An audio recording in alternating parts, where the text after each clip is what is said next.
Srpska pravoslavna crkva i vernici danas obeležavaju svetog Vasilija Ostroškog, jednog od najpoštovanijih svetaca u čitavom hrišćanstvu, za kojeg se veruje da je čudotvorac i da je mnoge izlečio. Njegove mošti počivaju pod Ostrogom u Crnoj Gori. Mnogi veruju da će se, ako se zavetuju da će na praznik svetog Vasilija otići u manastir Ostrog, njihova ili bolest nekog njima bližnjeg nestati kao rukom odnešena. Ako poznate osobu koja se sprema na ovako putovanje, trebalo bi da joj odnesete ulja, tamjana i pamuka, da sa sobom ponese i da to ostavi kod sveca, da prenoći. Često se događa da se zavetuju i katolici i muslimani, jer su na ovim prostorima svi uvereni u velike čudotvorne moći svetog Vasilija.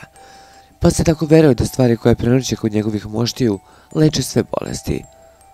Zbog toga pamuk, ulje i tamjan koji su nošeni na Ostrog treba čuvati za ne daj Bože. Na ovaj veliki praznik i crveno slovo u crkvenom kalendaru ne obavljaju se nikakvi paganski običaji niti rituali. Na praznik svetog Vasilija jedino što treba da uradite jeste da se iskreno pomolite čudotvorcu. Veruje se da će svaka iskrena želja iz dubine srca biti ispunjena.